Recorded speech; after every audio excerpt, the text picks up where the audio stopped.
حضرت اسما سے روایت ہے، میں عائشہ رضی اللہ تعالیٰ عنہا کے پاس آئی۔ وہ نماز پڑھ رہی تھی۔ میں نے کہا کہ لوگوں کا کیا حال ہے؟ تو انہوں نے آسمان کی طرف اشارہ کیا ہے، یعنی سورج کو گرہن لگا ہے۔ اتنے میں لوگ نماز کے لیے کھڑے ہو گئے۔ حضرت عائشہ رضی اللہ تعالیٰ عنہا نے کہا، اللہ پاک ہے۔ میں نے کہا، کیا یہ گہن کوئی خاص نشانی ہے؟ انہوں نے سر سے اشارہ کیا، یعنی ہاں۔ پھر میں بھی نماز کے لیے کھڑی ہو گئی، حتیٰ کہ مجھے غش آنے لگا تو میں اپنے سر پر پانی ڈالنے لگی۔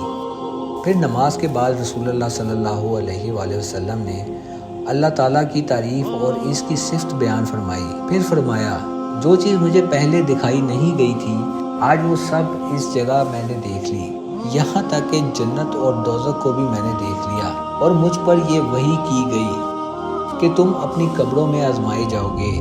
مسل یا کرب کا کون سا لفظ حضرت اسما نے فرمایا، میں نہیں جانتی۔ فاطمہ کہتی ہیں، یعنی فتنہ دجال کی طرح آزمائے جاؤ گے۔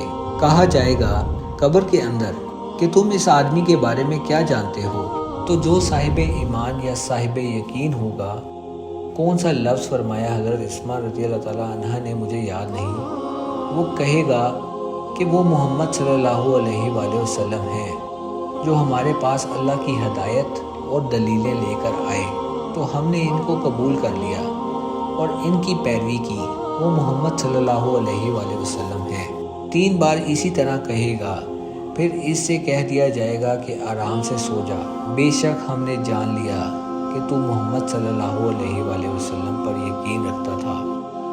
اور بہرحال منافق یا شکی آدمی، میں نہیں جانتا کہ ان میں سے کون سا لفظ حضرت اسما رضی اللہ تعالیٰ عنہ نے کہا۔ تو وہ منافق یا شکی آدمی کہے گا، جو لوگوں کو میں نے کہتے سنا، میں نے بھی وہی کہہ دیا۔